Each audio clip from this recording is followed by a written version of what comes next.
अगर आपसे कोई पूछे भाषा क्या है, ज़रा परिभाषित करें, तो आप क्या उत्तर देंगे? Define language. कोई कहेगा भाषा वह है जिसके द्वारा हम अपने भावों को लिखित अथवा कथित रूप से दूसरों को समझा सकें।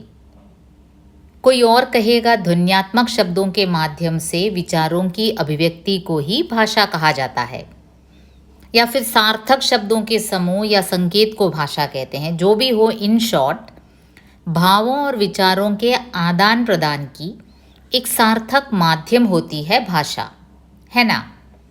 और हर भाषा की अपनी खासियत होती है, अपनी ताकत होती है, अपनी मिठास होती है। तब फिर आपने कभी गौर किया कि 21वीं सेंचुरी में हिंदी के कोई कवि इस प्रकार की कविता क्यों लिख रहा है? भाषा की मिठास। कवि अरविंदाक्शन जी ने भाषा की मिठास पर कविता लिखी। क्यों? क्योंकि वे एक सजग कवि हैं, नव उपनिवेशवादी दौर के कवि हैं और अपनी अस्मिता, अपनी पहचान को बनाए रखने के लिए कर्तव्यबद्ध हैं। उनकी ये कविता एकदम ज़बरदस्त है, विचार विमर्श के योग्य है और सबसे अधिक खुशी और गर्व इस बात पर होती है कि वे केरल के हैं, हमारे अपने कवि हैं। कविता की ओर जाने से पहले 2-3 शब्दावलियों का जिक्र करना चाहूँगी, जिसके बारे में बताए बिना कविता की चर्चा ही व्यर्थ होगी। क्या आपने ये टर्म सुने हैं? Language death, language displacement. देखिए, आप सब जानते हैं भारत ब्रिटिश का एक उपनिवेश रहा, एक कॉलोनी रहा। तो ये जो ब्रिटिश थे, कॉलोनाइजर थे, उनकी अपनी एक लिंग्विस्टिक पॉलिसी रही। They used language as a tool to convey values and beliefs invisibly yet effectively. ये उनकी एक एजेंडा थी। देखिए, एक ज़माने में विश्व के कई राज्यों को ब्रिटेन ने अपना कॉलोनी बनाया। उनकी जो प्राकृतिक संपदा थी, जो नेचुरल रिसोर्सेज थी, वो तो लूटा ही, साथ ही उनकी ये जो लिंग्विस्टिक पॉलिसी थी वो काफ़ी ज़बरदस्त थी। तभी तो 1947 में अंग्रेज़ भारत छोड़कर चले गए। हम पॉलिटिकली इंडिपेंडेंट तो हो गए, लेकिन मानसिक तौर पर हम अब भी उनके गुलाम हैं, क्योंकि हमें हमारी भाषा से ज़्यादा उनकी भाषा प्रिय है। क्यों? क्योंकि उन्होंने भाषा को एक माध्यम बनाया, अपने वैल्यूज़, अपने मूल्य, अपने बिलीफ, अपने विश्वास को हमारे ऊपर थोपने का उनका एक एजेंडा था।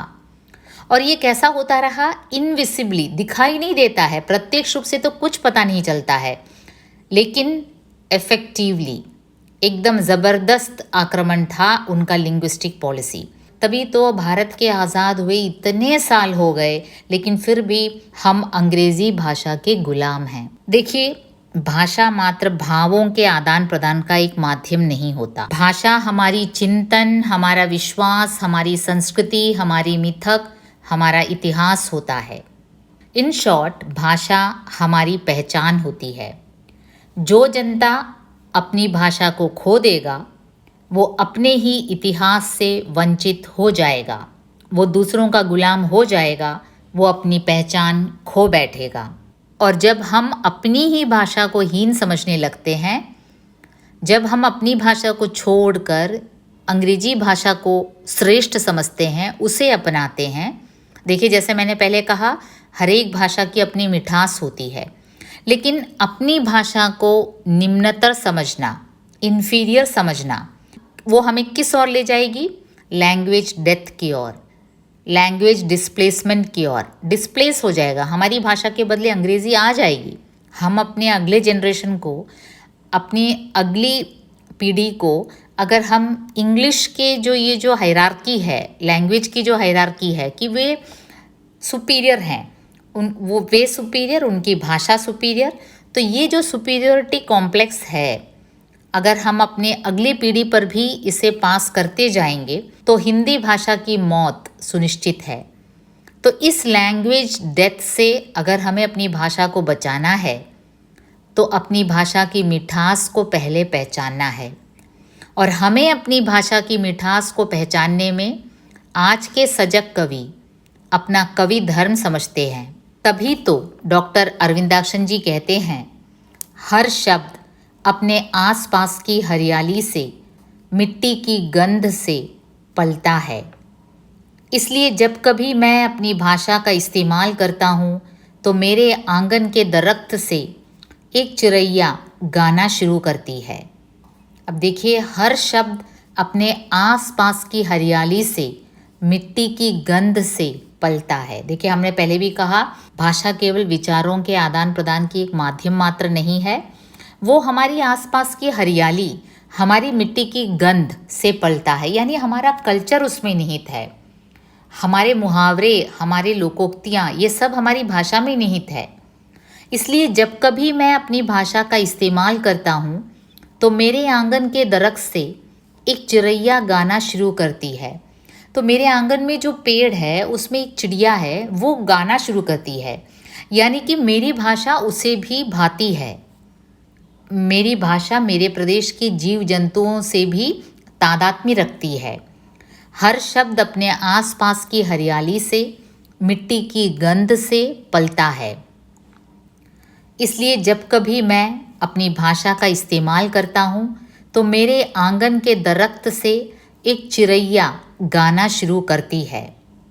आकाश भर में आसपास के बच्चों की आवाज़ बुलंद होती है। यही नहीं, जो बच्चे हैं, आसपास के जो बच्चे हैं, उनकी आवाज़ बुलंद होती है। ये मेरी भाषा की मिठास है। बच्चों का चहकना, चिड़ियों का गाना, ये सब मेरी भाषा में निहित है। मेरे आसपास की हरियाली, मेरी जो एनवायरनमेंट है, मेरी चारों ओर की जो पारिस्थितिक परिवेश है, वो सब मेरी भाषा में निहित है। और इससे चिड़िया खुश है, चिड़िया गाना शुरू करती है, बच्चे भी खुश हैं। मेरी भाषा से चिड़ैया खुश, बच्चे खुश, तमाम फूल पत्तियाँ सिहरन से भरपूर। देखिए, मैं अपनी भाषा का प्रयोग अपने राज्य में कर रहा हूँ तो उसकी जो मिठास इतनी है कि तमाम फूल पत्तियाँ सिहरन से भरपूर हो जाती हैं। देखिए, उसका ये जो रिफ्लेक्शन है, उसका जो प्रतिफलन है, वो पेड़ पौधों में भी दिखने को लगता है, वो पक्षियों में भी दिख रहा है, वो बच्चों में भी दिख रहा है। तो भाषा की मेरी मिठास जो है इतनी अधिक है। जब मैं अपनी भाषा में बोलता हूँ तो ये सभी जो मेरे चारों ओर जो हैं, सभी खुश हैं। आकाश भर में आसपास के बच्चे खुश हैं, उनकी आवाज़ बुलंद होती है। देखिए, उनकी आवाज़, बच्चों की आवाज़ बुलंद होना मानी उनके मन में कोई गुलामी की भावना नहीं है, उनके मन में एक कोई इन्फीरियरिटी कॉम्प्लेक्स नहीं है। जब मैं अपनी भाषा का इस्तेमाल करता हूँ तो मेरे जो आसपास के जो बच्चे हैं, उनकी आवाज़ बुलंद होती है, बच्चे खुश हैं, चिड़ैया खुश हैं, तमाम फूल पत्तियाँ सिहरन से भरपूर। ये जो फूल हैं, जो पत्तियाँ हैं, वो भी सभी खुश हैं। मैं देख सकता हूँ, मैं फील कर सकता हूँ कि ये जो पत्ती हैं वो खुश हैं। पर मौसम के इस खुश मिजाज से मैं पूरी तरह से खुश नहीं हूँ। अब देखिए, कवि की चिंता कहाँ जाती है। कवि किस बात से चिंतित हैं कि मैं जब अपनी भाषा का इस्तेमाल करता हूँ, मैं देखता हूँ कि फूल पत्तियाँ खुश हैं, चिड़िया खुश हैं, बच्चे खुश हैं, उनकी आवाज़ बुलंद है। लेकिन ये सब जो खुशी दिखाई दे रही है, मुझे ऊपरी ऊपरी दिखाई दे रही है। मौसम के इस खुश मिजाज से मैं ज़्यादा खुश नहीं हूँ, क्योंकि कहीं ना कहीं मुझे लगता है कि ये खुशी बाहरी है। मैं पूरी तरह से खुश नहीं हूँ। क्यों? हमारे इलाके में कई ऐसे नुक्कड़ हैं जहाँ के बड़े बड़े पेड़ों में कुछ चील, नीड़ बनाए हुए हैं। मैं क्यों खुश नहीं हूँ?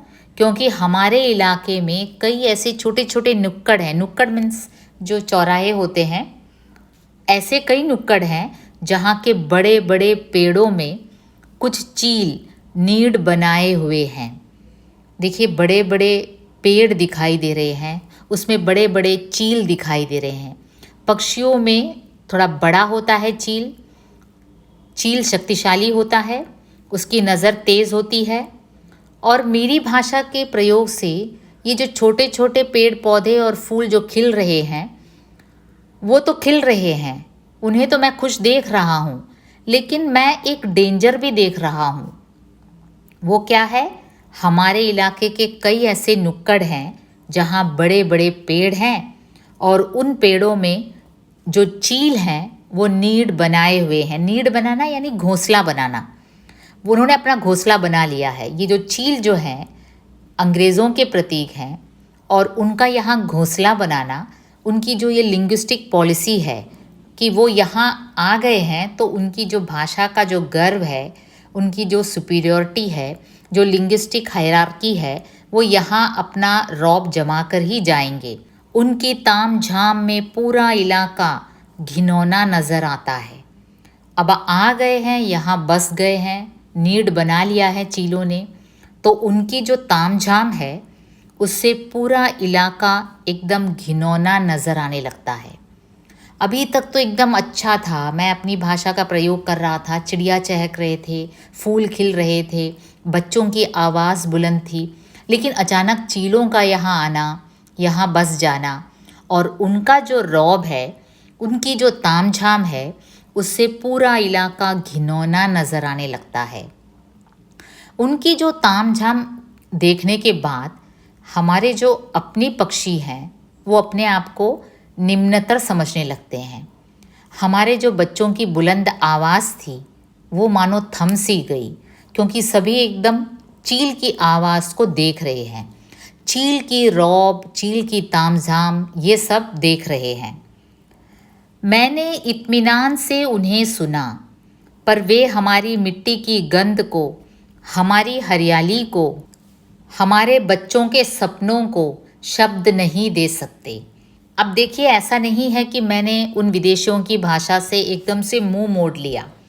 मैंने भी इत्मीनान से उन्हें सुना, मतलब कि मैंने भी उन्हें समझने की कोशिश की, पर वे हमारी मिट्टी की गंध को, हमारी हरियाली को, हमारे बच्चों के सपनों को शब्द नहीं दे सकते। लेकिन एक बात तो मैं समझ गया कि हमारी मिट्टी की जो गंध है, हमारी जो संस्कृति है, हमारे जो मिथक हैं, हमारा जो इतिहास है, उसको वाणी देने में उनकी भाषा समर्थ नहीं है भाई।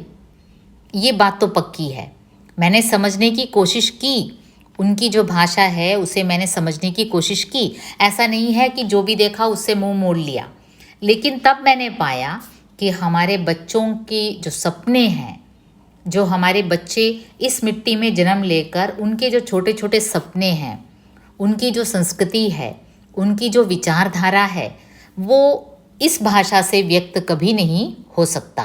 ये चील पंख पसारते हैं अपना भाषाई रौब दिखाकर, जब पूरे इलाके के ऊपर उड़ने लगते हैं।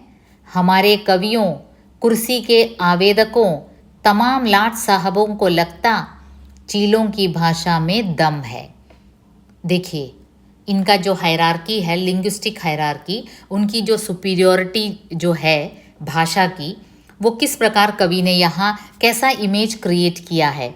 ये चील पंख पसारते हैं। अब देखो, चीलों ने आकर यहाँ नीड बनाया, बड़े बड़े पेड़ सेलेक्ट किए और उसमें नीड बनाकर वहाँ जम गए। अब धीरे धीरे जब जम गए तो ये पंख पसारने लगे। तब पंख पसारने पर क्या होता है, उनका भाषाई रौब दिखाकर पूरे इलाके के ऊपर उड़ने लगे। उनकी भाषाई रौब कि अंग्रेज़ी में बोलो तो कोई ग्रेट है, महान है। 5 लोग खड़े हैं, हिंदी में बात कर रहे हैं, अचानक कोई आकर इंग्लिश में बोलता है तो सभी एकदम से मुंह ताकने लगते हैं, मानो उसने कुछ बड़ी बात कह दी। अरे वो अपनी भाषा में कह रहा है, हम अपनी भाषा में कह रहे हैं। लेकिन नहीं, हमारे मन में ये गुलामी जो है, ये नव उपनिवेशवाद है। ये एक नए तौर की मानसिकता है जहाँ हम उनके गुलाम बने हुए हैं मानसिक तौर पर। अरे वो अपनी भाषा नहीं तो क्या हमारी भाषा का उपयोग करेगा। लेकिन इसमें इतने चकित होने की बात क्या है। तो ये जो है हायरार्की है, जो लिंग्विस्टिक हायरार्की है कि दूसरों की भाषा सुपीरियर है, अंग्रेजी सुपीरियर है, ये किसे भी लगने लगा, हमारे कवियों को, और वो बहुत डेंजरस था। हमारे लेखकों को, हमारे कवियों को जब ये लगने लगा कि अंग्रेजी भाषा में दम है, उसमें रौब है, तब लैंग्वेज डिस्प्लेसमेंट का होना या फिर भाषा की मृत्यु का होना सुनिश्चित हो गया। क्योंकि जब कवि ही ऐसे सोचने लगा और कुर्सी के आवेदक तो हैं ही, कुर्सी के लालच में वे कुछ भी कर लेंगे, अंग्रेजी के पीछे भागेंगे। तमाम लाट साहबों को लगा कि चीलों की भाषा में दम है। जितने भी तमाम वाइट कॉलर जॉब वाले लाट साहब थे, सभी को लगा कि चीलों की भाषा में दम है। आज तक हमारे यहाँ जो छोटे छोटे पेड़ों में छोटे छोटे चिरैया गाते थे, उनकी जो मधुर आवाज़ थी उसमें दम नहीं है। लेखकों को, कवियों को जब लगने लगा कि चीलों की भाषा में दम है, अंग्रेज़ी भाषा में ही दम है, तब हमारे राष्ट्र की जो अस्मिता है, हमारा जो इतिहास है, हम खोने लगे। आज भी ये मौजूद है। आज भी जब देखिए हिंदी के जितने भी लेखक हैं, कवि हैं, उनकी कोई रचना जब इंग्लिश में पब्लिश होती है तो इतनी वाइड पॉपुलैरिटी मिलती है उनको, इतनी मान्यता मिलती है। लेकिन वही भारत में जिसकी राष्ट्रभाषा हिंदी है, हिंदी के लेखकों की पहचान आप देखिए कितनी कम है। लेखक तब पॉपुलर होता है जब उसका पब्लिशिंग इंग्लिश में ट्रांसलेट होता है। तो ये जो भाषाई रौब है, हमारे कवियों, कुर्सी के आवेदकों, तमाम लाट साहबों को लगता चीलों की भाषा में दम है, वे अपनी भाषा को भूलने लगते हैं। देखिए लैंग्वेज डिस्प्लेसमेंट होने लगता है, हम अपनी भाषा भूलने लगते हैं। हम क्या, हम तो साधारण लोग हैं। जब कवि और लेखक भाषा को भूलने लगते हैं तब क्या होता है, वे गलत भाषा का प्रयोग करने लगते हैं। मैं अपने चिरैयों से यही कहना चाहता हूँ, अपनी भाषा की मिठास को चीलों के डर से तजना नहीं। अब एक कवि के रूप में मैं यही कहना चाहता हूँ, अरविंदाक्शन जी यही विनती करते हैं कि मेरे प्यारे चिरैयों, तुम्हारी भाषा में जो मिठास है उसे तुम कभी खोना नहीं, कभी तजना नहीं। किसके डर से? चीलों की डर से। चीलों के भाषा में दम हो सकती है, रौबीला हो सकता है, लेकिन तुम्हारी भाषा में जो मिठास है उसे कभी ना खोना। अपनी भाषा की मिठास को चीलों के डर से तजना नहीं। इधर की हर घास की पत्ती में तुम्हारी भाषा की मिठास है। चीलों को जाना ही है, तुम्हें यहीं रहना है। देखिए यहाँ की हर घास की पत्ती में तुम्हारी भाषा की मिठास है। ये जो चील जो हैं उनको तो जाना है, वो यहाँ के नहीं हैं। चीलों को जाना है, तुम्हें यहीं रहना है, अपने शावकों को पालना है। अब देखिए तुम्हारे नेक्स्ट जनरेशन जो है उन्हें पालना है, तुम्हारी संस्कृति उन्हें हैंडओवर करना है। तुम्हारी जो कल्चर है, तुम्हारे मिथक हैं, तुम्हारी कहानियाँ हैं, तुम्हारी लोकोक्ति हैं, तुम्हारे मुहावरे हैं, तुम्हारा इतिहास है। देखिए आदमी अगर इतिहास से वंचित हो जाएगा तो वो आदमी नहीं रहेगा, वो और कुछ बन जाएगा।